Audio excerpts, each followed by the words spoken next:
This evening I will have a conversation with a Misericordem type, Giancarlos. But unlike the other Misericordems I've interviewed, Giancarlos has exitium in his configuration. So his personality is a bit different from Frank and Cristian, who were both corpusic Misericordems. You first contacted me in December last year, specifically wanting to know what type you were in my typology. And unlike the others I've interviewed, you actually found my material through my evaluation of Varg, and not my evaluation of Leo Gura. Yeah, it's true. It's because I think I'm more attracted to people that are controversial or that stir the pot more, like, because Leo Gura in contrast is more, smooth all around the edges. And I knew who he was, but I just kind of wasn't drawn to him. But I was very obsessed with Varg during the time I actually made your typology. Yeah. Yeah, so the first thing I did was basically ask you these questions that I tend to ask when trying to understand what energy people might be, and regarding a recurring problem and struggle in life. And you said that you get too fixated on underground, culturally edgy online activities or data collection that end up making you very disconnected from everyone in real life, including family and friends. For example, binge watching dark humor shows such as South Park or Beavis and Butthead while manically rejoicing in its very offensive sense of humor, getting fixated on astronomical classification of stars, typology, evolutionary taxonomy. What is that, evolutionary taxonomy? Oh, I was for a while. I was like researching the connection between, how animals and plants and other living beings are classified biologically, as in like kingdom, phylum, class, order, family, genus, species. I was very into that sort of biological science area, and I kind of related it to just my interest in anarcho-primitivism and primitivist material all about the wildlife. And sometimes I just develop interest in a way that's independent, but I'm very sensitive to how other people are interested in other things or are interested in more mainstream things or more agreeable, more relatable things, and how I can't relate to anyone. It makes me, yeah, I'm just kind of frustrated with most people because they just pay attention to things that to me are uninteresting or unstimulating. Yeah, so you spent most of your childhood alone for this reason. Yeah. That you react quite poorly to this perceived sense of alienation in public. Yeah. But respond to social rejection with haughtiness, harsh and unfiltered devaluing of popular people, insane, creepy identity displays, and rage-filled rants or arguments against people who acquire leadership positions and more power than you due to charisma and better social skills. The sole feeling of inferiority to others makes you instantly boil in anger internally. How come?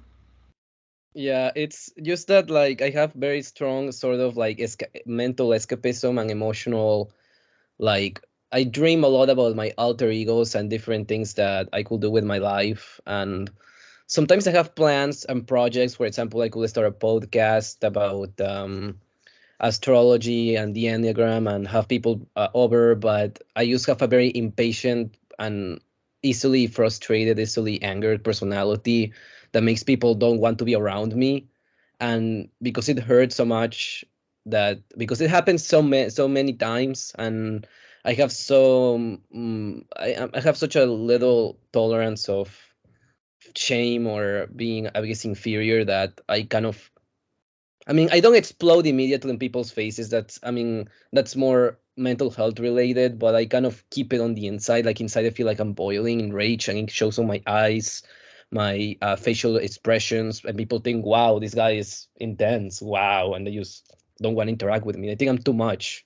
Everyone says that I'm too intense, and people just, and I feel very sad on the inside because I feel like I have so much to offer to others, but they don't really value or see it. Okay. And this has been the case in both your country of origin, which is Peru, and in the United States, California, which is where I guess you live now. Well, it was more of a problem when I was in Peru because as a kid I had a very poor emotional regulation. But now I'm better able to make friends, especially through Facebook. But it's usually with people that I can't really meet in real life because it's very special niche communities that are about very specialized topics. And outside of that, I mean, people just think I'm a drama queen and they just don't want to be around me. So. And my parents don't let me smoke, so I can't really do that to help myself a bit. Yeah, I've noticed that many people who have Exidium in their configuration tends to need some kind of stimulant or and very often tobacco or smoking. Mm-hmm.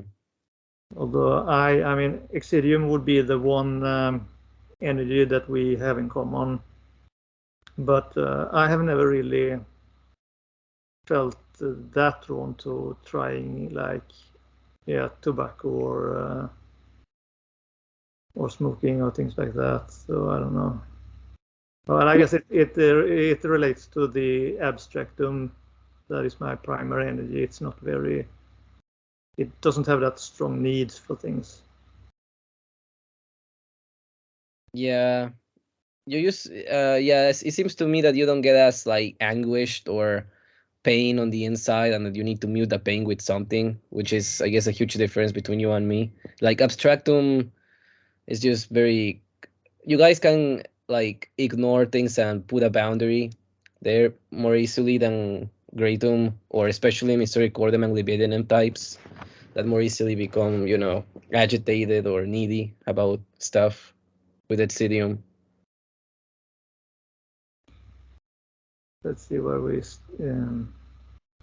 Yeah, you never consider changing your dark and friendly interests in order to make your pain from being an outcast go away because of your staying towards those who adapt as well or adapt well, as you hate their hypocrisy, and that's your perceptual bias speaking.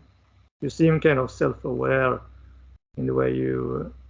I mean, what you wrote here initially was very comprehensive in many ways. I could sort of get a feel for what your energies were, except for maybe the sapientiam energy, although I leaned towards magnitudinum at first, but I'm not entirely sure, but we will get into that later. But anyway, very strong specific informational consumption, cravings that are almost impossible to control. You need sharp emotional ups and downs in your life, as well as heavy amounts of abstract material, plus minimum social skill demands to feel alive and okay. Normal, emotionally stable, and peaceful routinary extracurricular activities makes you feel an unbearable degree of existential boredom. It was when I read that I knew that you were exitiumic or had Exidium in your configuration.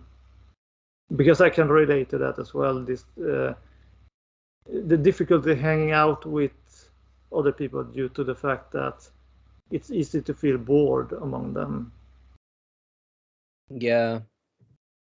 Because of one's own strong desire for certain other things. And I know that for me that is perhaps sounds a bit contradictory when I also talk about abstractum not having a lot of needs, but I guess since I end up having very few needs, those needs become even more important. I don't know. I see. That's interesting. Yeah, what I will elaborate a bit is that I can mesh with softer people, but it's often not for a prolonged or a stable period of time. Like at the beginning, I do have a certain superficial charm to myself where I can listen to people's problems, I can lend an ear to them, I can talk about everything that they want to talk. I don't have any moral boundary. Like I can talk about Alice Jones.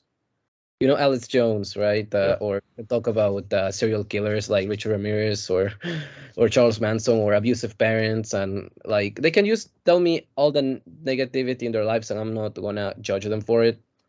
Uh, so people can be drawn to me for that, and, but however, people that have more of like self judgment around being too aggressive or too negative, usually feel very bored with. Like I remember that in college I was quiet the entire 10-hour trip that we had since 6 a.m. until like 4 p.m. where we were at a restaurant. And people were talking about politics. And at one point, I was just so exhausted of being like, just thinking about typology to distract myself from boredom that someone mentioned, like the teacher mentioned her father, who was very into conspiracy theories and Alex Jones, and I just knew that Alex Jones is a very funny man, and that he has multiple views that are controversial. But I'm familiar with his talking perspective on the atrazine on the water because I studied biology, so I understand how chemicals can alter reproductive systems in animals. And I remember like his rage and his whole tantrum. And I thought it was funny, and then it was like Alice Jones is a funny guy. And I was laughing, and then and then everyone was looking at me like kind of indignant, as in how dare you? Like he's encouraged so many young men into bullying other people and into being hateful, and hate is never okay. They were just like I felt like I had to tone myself down so much that I had to basically speak like, yeah, but I mean, do you realize that Alex Jones just sounds a bit like a clown and he's toxically masculine, so you can just treat him like what he is. You don't have to turn him into this sort of monster because that gives him more power. So that to take an antagonistic stance against Alex Jones, even though I feel neutral towards him and I don't agree with his points. It's like they were all kind of clumping against this huge monster that to me is just kind of like a clown. And yeah, that's kind of what I'm trying to describe. I think I'm not this like angry homeless person. Just on the inside, I feel like, oh Lord, these people, like the way in which they see the world is just so full of prejudices and just uh pointless moral judgments on people. I just don't understand. Like Alex Jones is just a funny guy to me.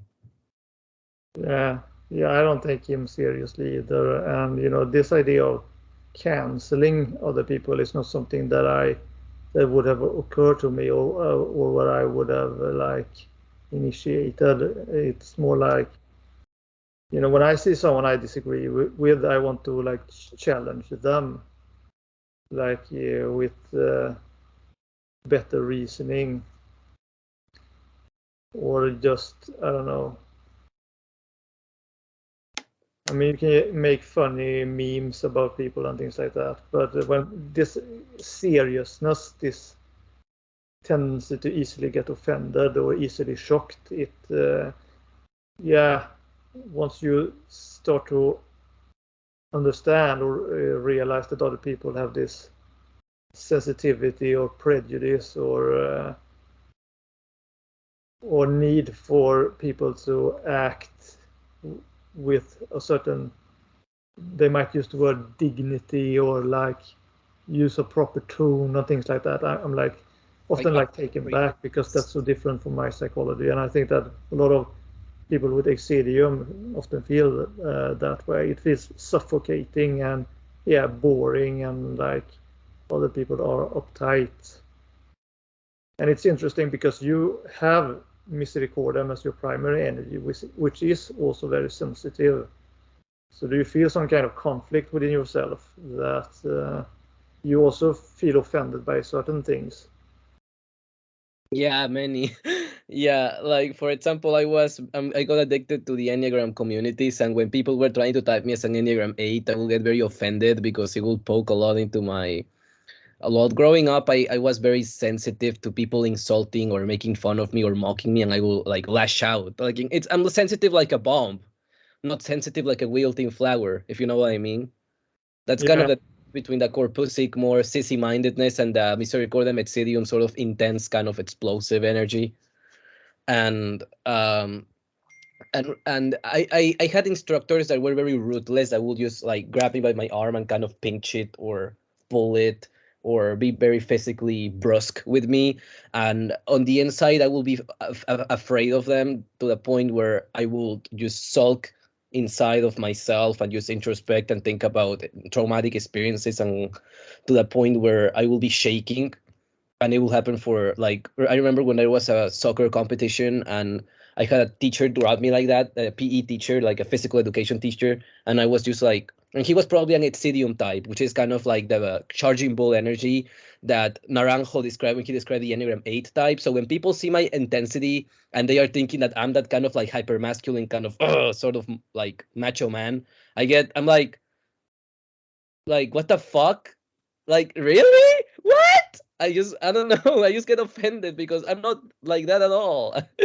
And it reminds me of my trauma when they mention that. So but at the same time, I kind of feel I need to like not be logical and start fighting them online instead of like saying, okay, that's stupid. So bye, you know? Yeah. yeah. So if we go back to some of the things you wrote here, when it came to your personal struggle, you kept you said that your bizarre personal interests in a you struggle to use your bizarre personal interest in a constructive way due to your naturally poor discipline and inability to accommodate people's criticisms on your too intense self-expression, which always leaves you chronically frustrated as goals can only be completed in a soloist way, as you sort of push everyone away. And that's that exitiumic, I don't know, destiny almost, like it feels like, to end up go about things very independently because become chronically frustrated, creating a positive feedback loop that can only be broken at the cost of your creative spirit by enduring a lot of pain in silence and force feeding yourself impossible masochistic demands of work completion. You were only able to do this during your last 3 years in high school plus first year of college, which only made your hedonism come back stronger than ever at this time in your life.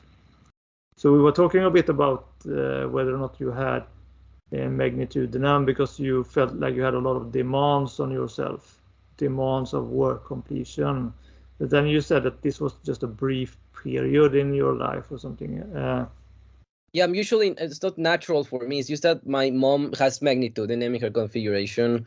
I think I show you a clip of her talking, and she has a similar face to like Doctor Do something, who is magnitudinem type, and she has a similar face to him. And she kind of will go into these rambles about my future and how my future matters, and how I'm a disappointment to the family. That I'm always, I just have like a very kind of work-oriented, discipline-oriented family that's very prudish. And at the same time, I'm unable to survive around gangsters or people that are more antisocial, like purely like Exidium types who live in them secondary tend to be more sort of like, because they are too vulgar and too disgusting, like guys that pee like standing on the streets, those kind of guys that just don't care about anything, like kind of look like this, Yeah. yeah, those kind of gangster guys. And like they will always bully me and think that I'm there is this term in Spanish, it's called niño fresa, which means kind of like an upper class, like is a snobbish kid, and that's how they will perceive me and make fun of me for that, because my parents try to have me like this pristine and kind of refined.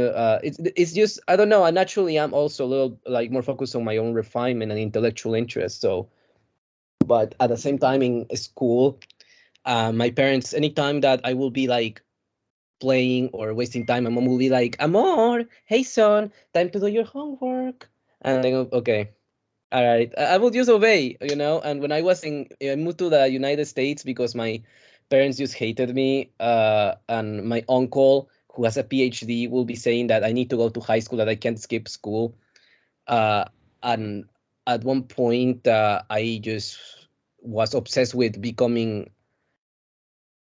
like focusing on my hobby of being a Dota 2 professional player. So I will just play like 10 hours a day. I would relate to that about like Andreas Breivik when he was trying to play World of Warcraft like that. But I will always lash out like when I will lose games. And so my mom was just tired of my bullshit. And so was my father, my uncle, and everyone in my family, because she will tell uh, her brother, because they are very close to each other. And so he will call me on the phone and tell me that I'm wasting my life away, that I'm a burden on the family. And that will just hurt me. Like those comments will be like bullets for me almost. So, and at one point, I literally pushed my mother to like a pile of plates, and she almost broke her skull open. And after that, I just felt terrible. Like I felt guilt. And then I started crying for like hours and hours. And the neighbors called the police, and the police took me to a mental hospital because I wanted to kill myself after that. And because I will resist and screech and tell them that they were killing my spirit, that that their institutional oppression is the problem, which is why that they shouldn't have that the laws are a problem because they oppress young people into becoming part of the big American machine. And I was talking about all of these things, and because they will not listen, and they will like threaten with putting like an injection to make me sleep very callously and without really caring about my pain. I just became fixated on the idea that pain is the only emotion that's real, and that other people will feel my pain if I become powerful and if I become a professional CEO or something powerful like that. If I become a doctor and I can become a boss and I can make people go through what I went through and oppress them the way in which I felt. That's basically, it was just some very like extreme vendetta fixation that I basically had. And when I was in high school, I wasn't really disciplined. I was more chaotic, as in I will be drinking like 2 or 3 energy drinks a day. I will be like on my computer complaining about teachers, complaining about homework, complaining about everything, but finishing it like at 3 a.m. or something. Because it was like it wasn't like streamlined and curt, like magnitude types tend to kind of work as. I was just mostly, it's like I was fighting a war against some person that hurt me, you know, and that the only way in which I will feel like I won was by getting into a top university, so that I could shut my family's mouths about my own worth, that I'm not worthless. Yeah, it makes me think of the competitiveness of Exidium as well. So perhaps there was a bit of that, perhaps even more that than being driven by guilt when you wanted to like accomplish things. Mm-hmm. I don't know. I mean, do you feel a lot of competitiveness? You speak a lot of that you feel sensitive towards feeling inferior. Could that be related to that? Yeah, yes, exactly. Feeling humiliated, feeling like I am some sort of lolca or something that other people make fun of, like that I am a disease or a germ or some sort of disgusting little thing that nobody wants around. Okay, let's go through the rest of this.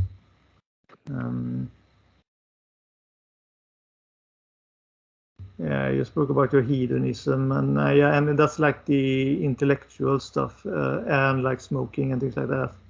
Or is there something more? It's what you have mentioned, I assume. Mm-hmm.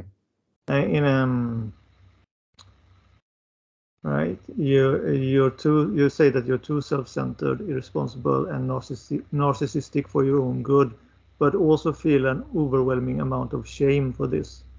And perhaps that shame could be related to both Misericordem and Magnitudinum. If you have Magnitudinum, I think we're leaning in that direction, but it's sometimes it is easier if you have certain people to compare with. Yeah.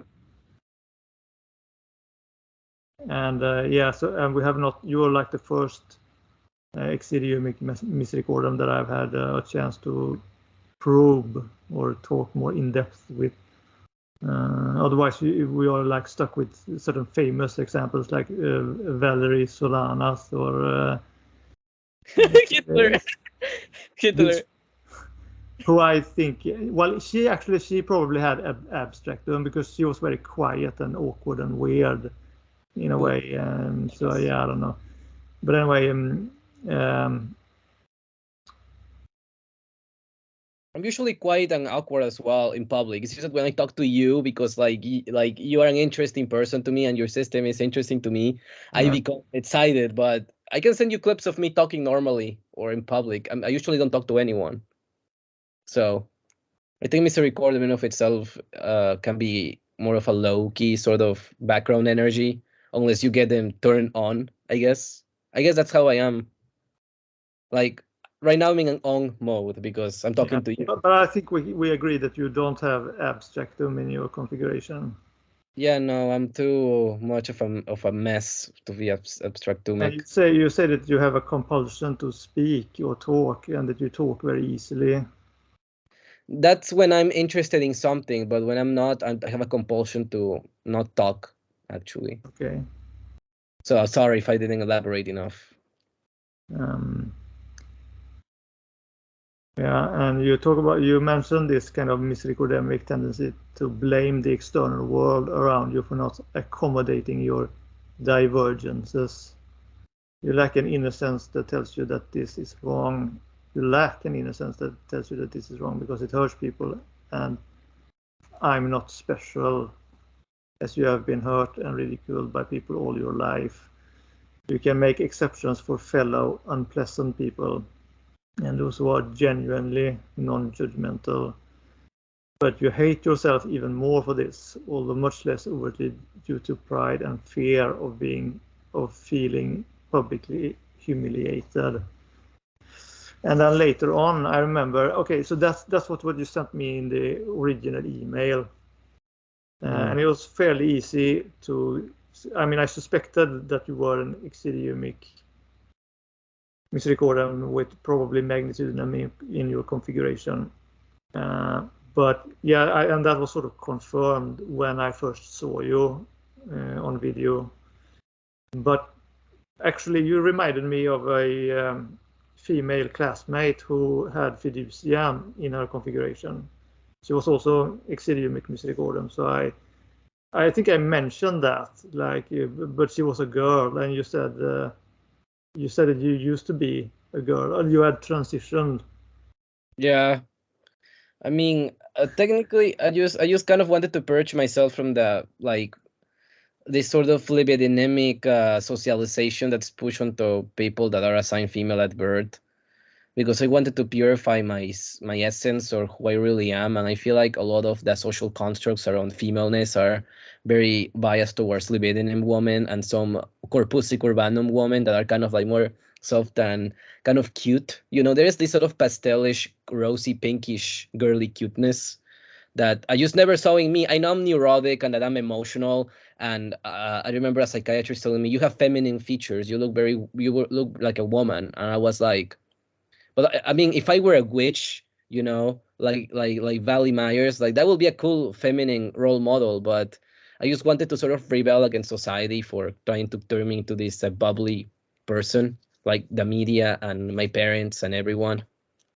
Yeah, I've noticed that exitiumic types, people with exidium in the configuration, tends to get a little bit obsessed about or hung up on this idea of being their genuine self, or like, yeah, rebelling through finding some kind of genuineness. I mean, we have discussed this a lot, you and me, because you had a particular interest in this identity SJWs who were like, yeah, who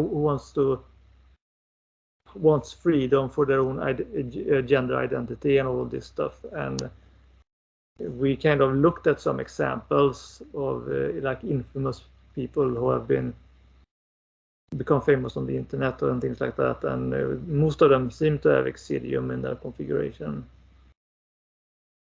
Yeah, like a Big Red, like that woman, or yeah. My problem with a lot of the LGBT community is that there is a lot of rainbow and kind of like Teletubby kind of cover to what they do. I guess to make it more socially digestible for people to understand the strategy. But I kind of want to side more with, for example, there is this temple of Satanism that sells like equality is no longer a request kind of Punisher stickers. Like I would rather go that route. Like because there is a lot of this talk about toxic masculinity and toxic blah, blah, blah, you know. I'm just like, what if instead of like telling men to stop, you know, being so edgy and so violent, you join and become violent, you know? Because like to me, not being violent takes a lot of active inner work and self-control that hurts. And I'm like, I don't deserve to hurt. Like they are not putting themselves through that. Therefore, it's not fair for me to put myself through that, you know?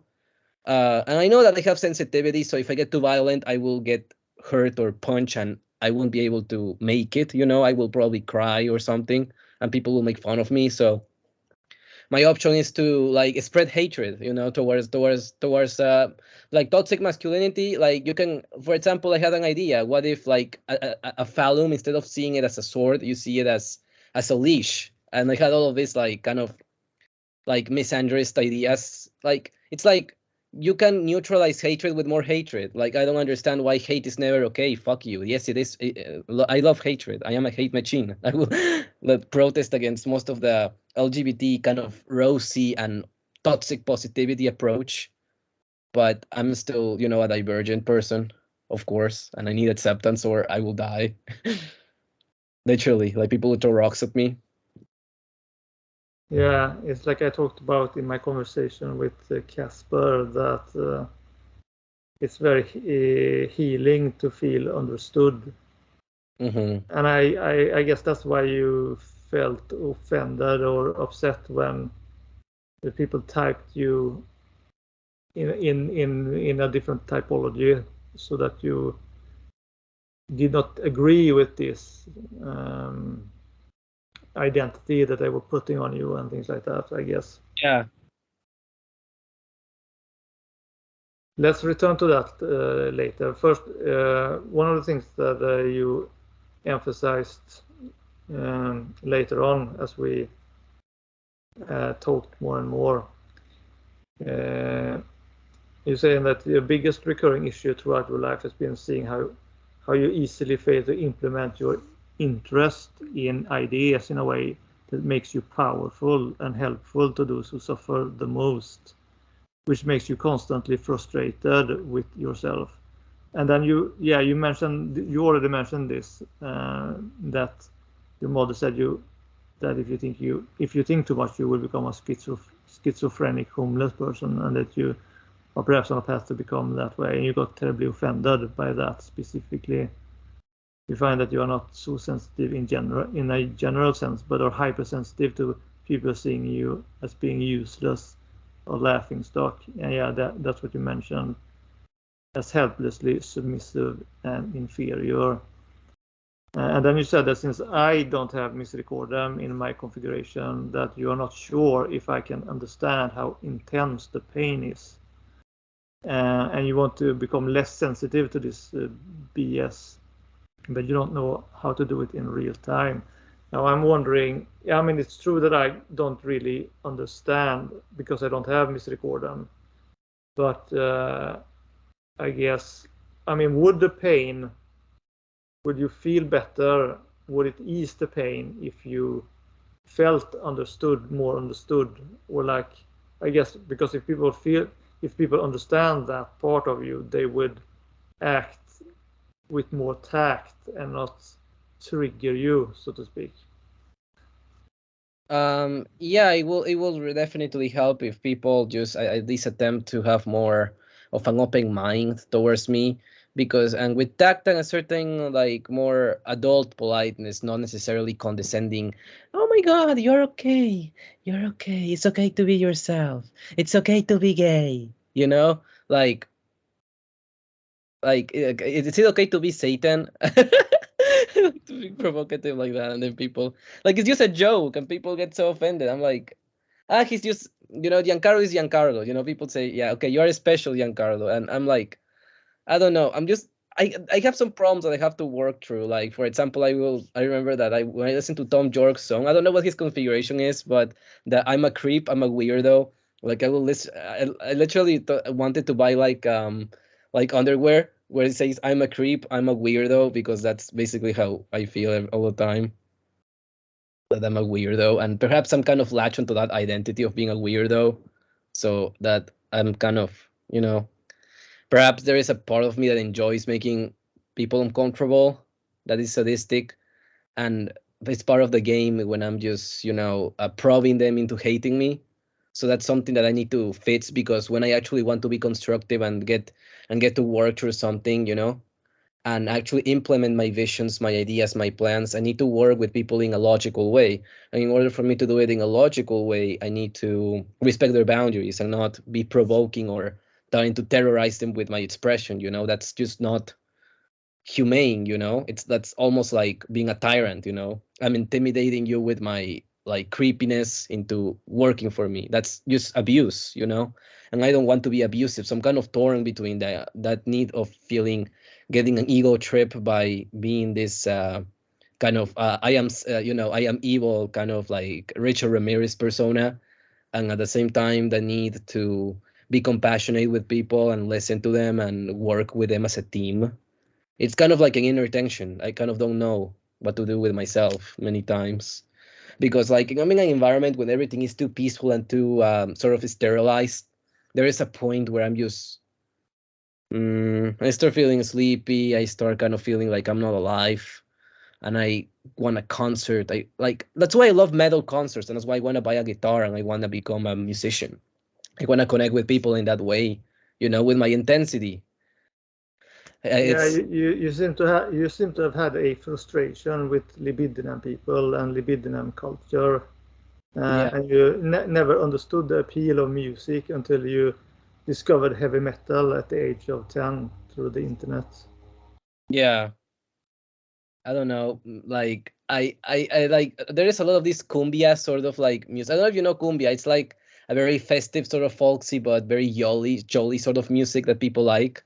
And when they talk about simple romances, and there might be some corpus in there as well, because you attribute simple romance to corpus and libidinum together.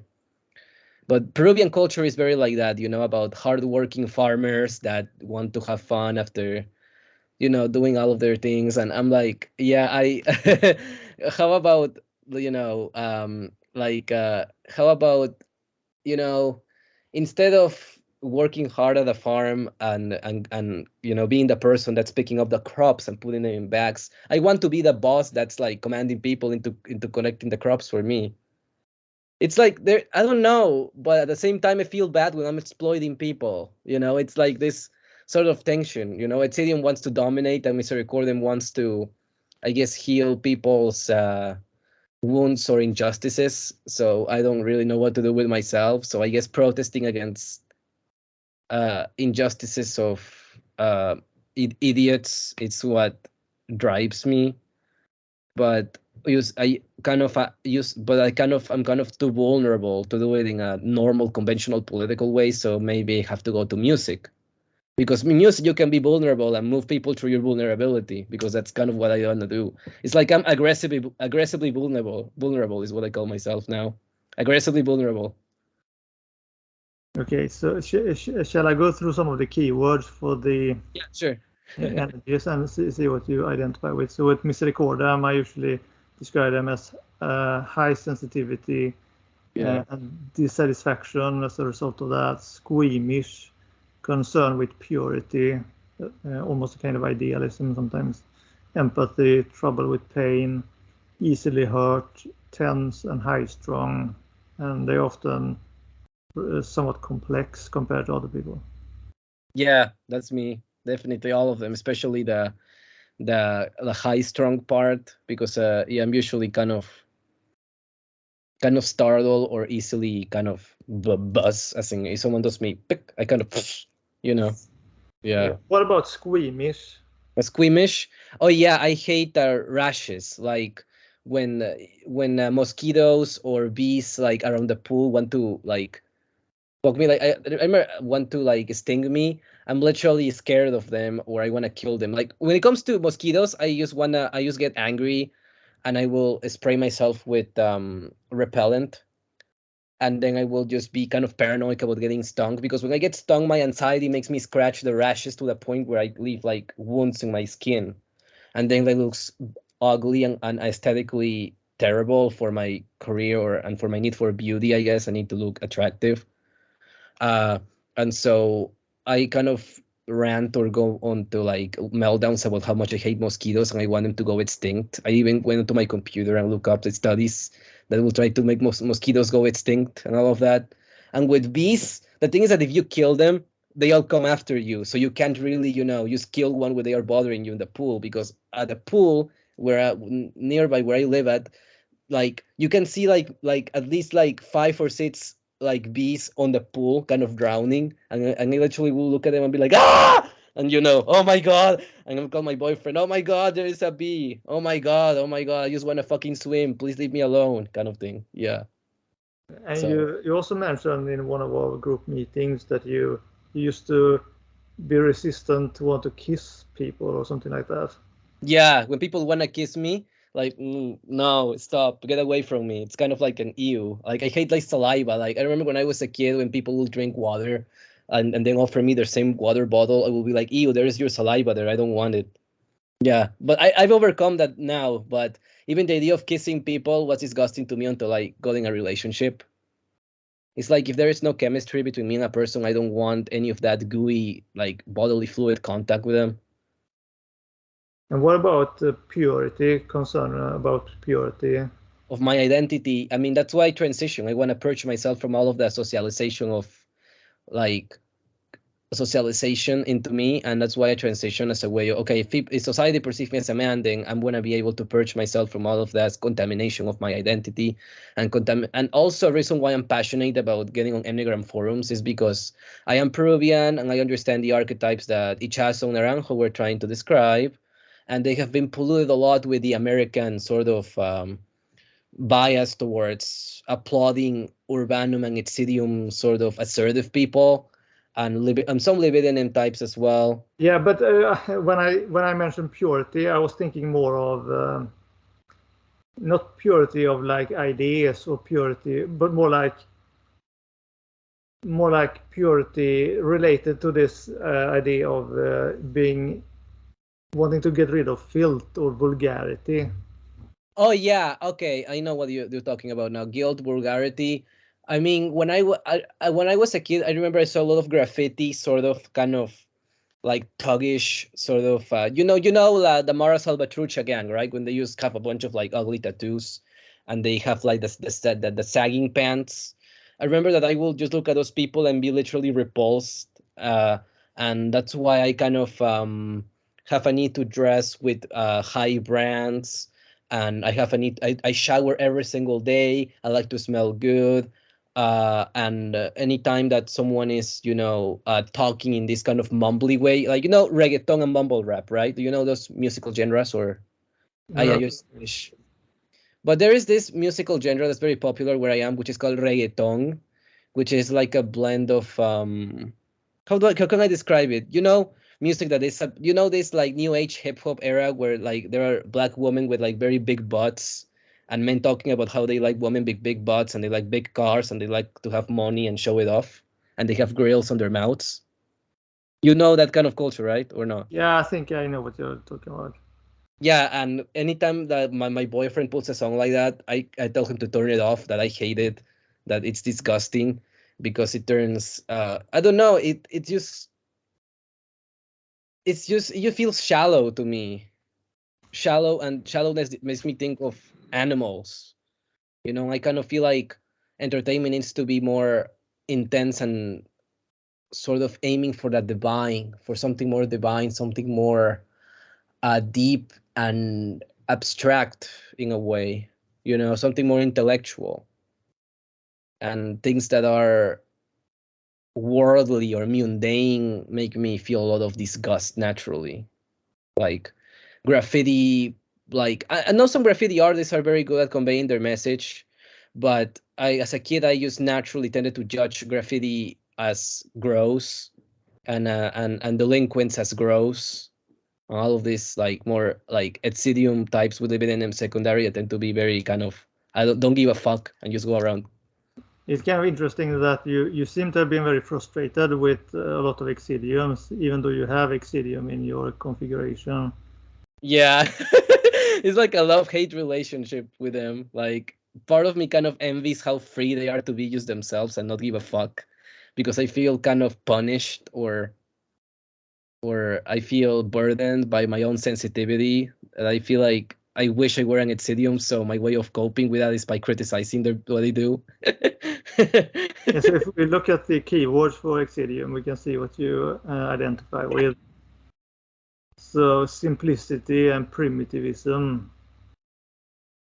insensitive, hard-hearted, careless, selfishness, fun, excitement, intensity. Yeah, we have talked about that. Easily bored, sexual, exhibitionistic, independence, competitive, extremism. Do you relate to all of that, or? I relate to insensitivity in terms of like being up to agreeable. I think I'm not very agreeable or very conscientious, and I relate to being radical. Like I have, I mean, I mean, I entertained anarcho-primitivism for a while and anarchist views, and my mother was just freaking out anytime that, like, I don't even tell her. She just overheard it from someone, and she was like trying to lecture me on terrorism and saying how it's like dangerous and how I'm brainwashed and yeah, I'm very I don't know. I'm naturally a very radical person. Like for example, I say that a certain school of the Enneagram they need to be niched. I think they need to be like deleted from the planet, and that I had a kind of fantasy flights into like uh um going into with Antifa to a protest and then throwing molotovs at like a police station because I hate the police as well. So that's radical. Yeah, I'm just very radically like a lot of my sensitivities and things that annoy me or I don't like are become big, you know. I think I need to delete that thing that's annoying me. Like I need to kind of grab like a laser and kind of make it burn and go away. Yeah, by the way, if we go back to Misericordem for a bit, I've noticed that a lot of Misericordems tends to want to talk a lot, and you have even mentioned that you like talking about yourself. Yeah. Yeah. Can you explain a bit more about that? Why you like to talk about yourself?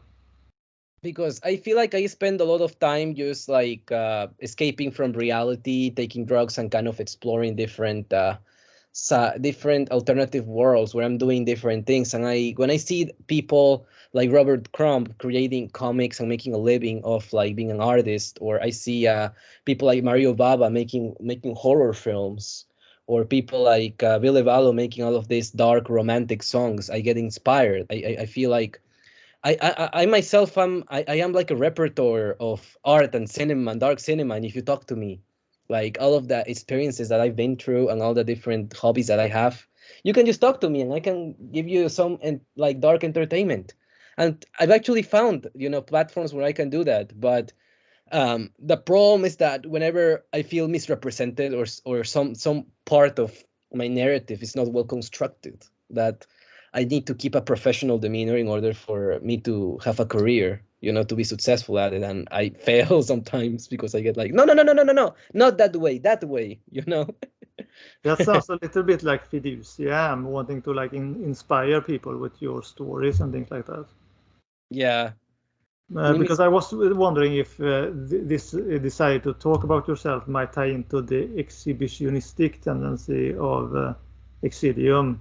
I mean, Tarantino is also a person that inspires me. He has both Fiducian and Exitium and Misericordem. Like Tarantino is one of my like biggest heroes in life. He's such a great person. Like when people criticize his cinema, he's like, "Who is they?" You know.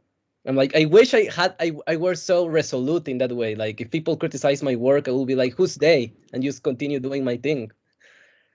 Like Yeah. Do you feel that you have do you have a lot of symbolic thinking? Like, are you drawn to this idea of symbolic thinking and drawing analogies between things? Yeah. Yeah. You do, because that is very common with fiducian energy. Interesting. Yeah, for example, I remember when like there is this for example, there is this numerical symbol about, for example, when you look at snails and they have there's the helicoidal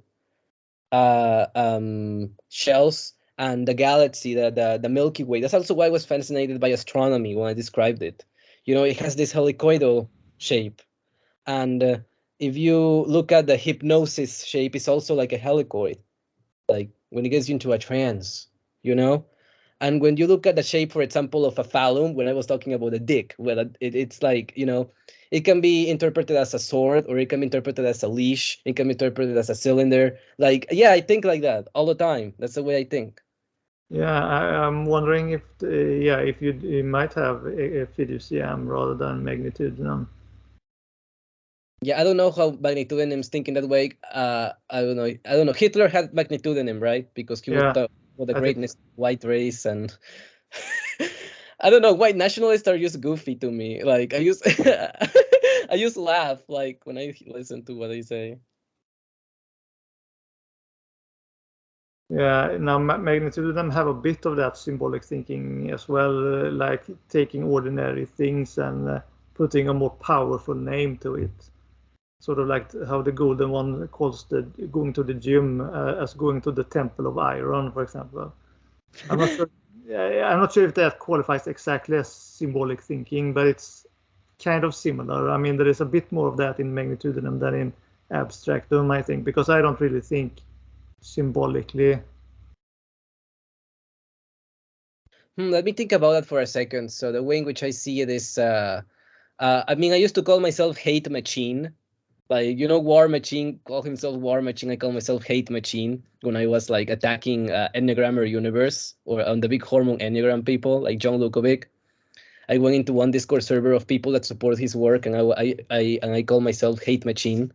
Remember, I told you I was trolling Discord servers. That's when that happened. Okay. Yeah. Will that be Magnitudinem or just be Exidium and Misericordem?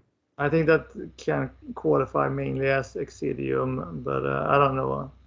But yeah, I mean, we have been talking a bit back and forth whether or not you have more, if you're more likely to have fiducium or magnitudinum. So I mean, we can let that remain open.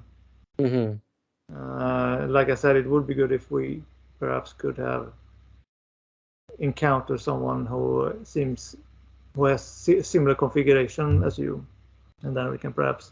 Yeah, perhaps the YouTuber Pierre, so example, he kind of looks like me. That's what my friend told me. Yeah, well, there is a risk that he has like the exact same configuration as you, and then it can be. Then the contrast is not so strong, but I don't know. Oh, with who? Anyway, we don't have a lot of more time to talk, so let me just see if there's something more important I want to bring up before we.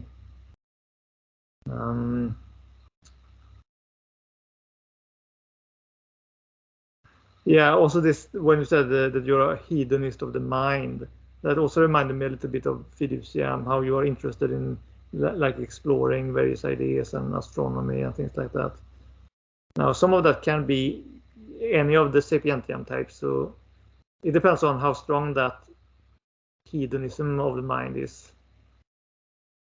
I mean, to the point where I'm at work and I'm talking about my interest on the phone instead of like being a guard, and I got my boss to tell me, "Hey, Giancarlo, put the phone down." Yeah, it does sound somewhat fiduciamic, I would say.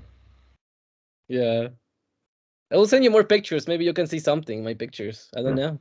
Yeah, there was one more thing that I want to talk about since you are in Misericordem. I feel that you have often said that you use the word bully a lot, like you have been bullied and people in this community are bullying others. And whenever I hear a Misericordem mention bully, I always take it with a little bit of a grain of salt, because it feels like some of the things that they refer to as bullying are not what I would refer to as bullying. And I remember that you watched a little bit of my autobiography, And when I was talking about describing some of the antics of some of my classmates, it seemed like you were very quick to like judge them as being very annoying and things like that. Yeah. Whereas my intention with describing their behavior was more that I found it amusing. So do you very easily become annoyed by people? Yeah. The way. Excitement or like kind of like the libidinemic kind of like kind of antics where they are being playful and kind of like in this sort of cocky way. Cockiness kind of makes me mad. Yeah. But they were, I don't know if I describe them as cocky necessarily, but Oh, the guy that was like talking about like having the girl, like the girls from the magazines and kind of being this cool dude that likes like girls with tits, that kind of guy. Yeah.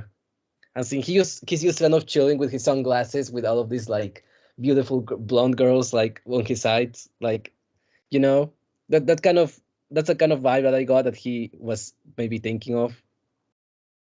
Okay. Yeah, I don't know. I mean, yeah, it can be difficult to like describe the way people, you know, you never know how people interpret the way you like, yeah, describe other people. But anyway, yeah, like I said, I sometimes become a bit suspicious that the Misericordem is more like overreacting to other people's behavior. Because you talked a lot about your problems in school and such. And it sounds like, for example, when you said that people, that you were very like offended when people typed you as a type you didn't agree with, type 8 in the Enneagram. And I guess I wonder a little bit, why is that so? Why does that bother you? Now we have talked about that a little bit, that it might be related then to this strong feeling of wanting to feel understood. But the thing about typologies, from my perspective, I never really took typologies that seriously. Like what I never really identified that much with the descriptions, because I guess I always felt that if I do want people to know who I am, you know, I cannot simply point to this type and say that this is me. I would have to like write an autobiography or like describe myself properly, and I think that is the real way to feel understood. There's a limit to how much people can understand you by simply referring to yourself as a particular type, if you understand what I mean. But I don't know, how do you feel? Yeah, like is it really that big of a deal whether or not people type you correctly, or like?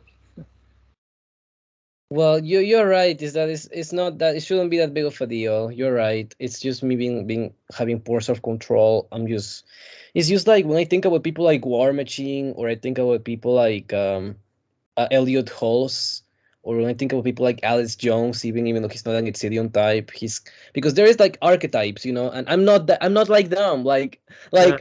you can tell, right? Like I'm not crazy. What? Like it's just Yeah, I like, guess I haven't I haven't gone into, I haven't requested to be typed by anyone. So I guess maybe I also would be if someone typed me in a very strange way. I would yeah. I Like don't know how I would react, I guess. imagine someone typing you, let's say, as like a 7 because you have a goofy face. Imagine if that's the reasoning. What would you think? Yeah, I don't know. I don't know. I would think that was funny more than anything, since I'm not so easily annoyed. Or that's But like, I guess when people associate a certain type, a certain archetype with people that you dislike, and then people would make some argument that you are actually like them. Yeah, I guess that would annoy me as well. But yeah, before we stop, it seems to me that the main problem for you has sort of been the fact that you are like caught between, on the one hand, you are very sensitive. You cannot really fit in with these exitiumic tough guys. It's like, yeah, you don't have quite that thick skin.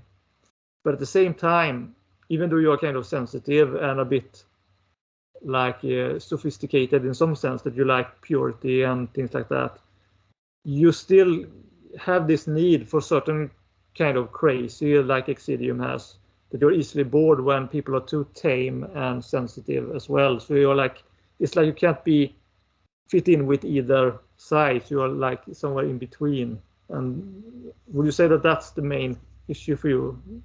Yeah, it's finding like that balance.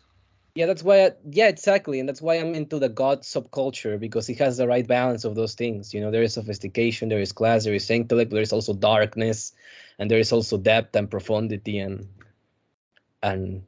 yeah, and also black metal as well. That's why I was fascinated by bark bickerness, like atmospheric black metal.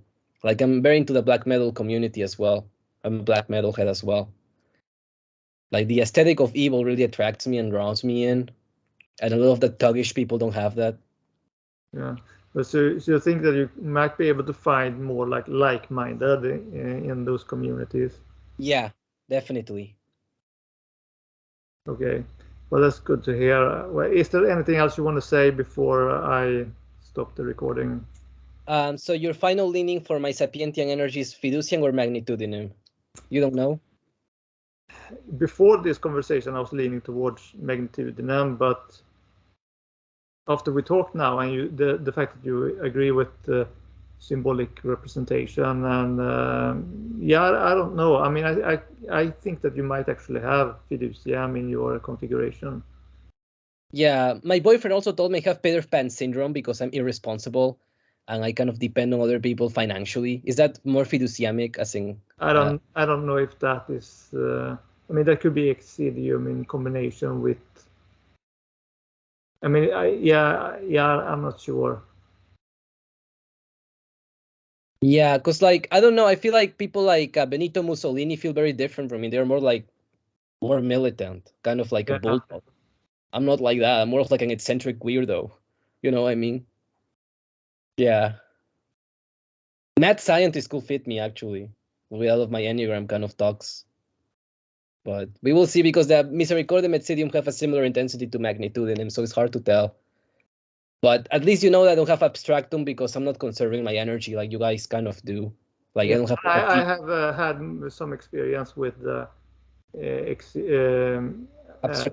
with that configuration, Misericordem with Exidium and Abstractum, and I would dismiss that because they do tend to be much more quiet and. Manson?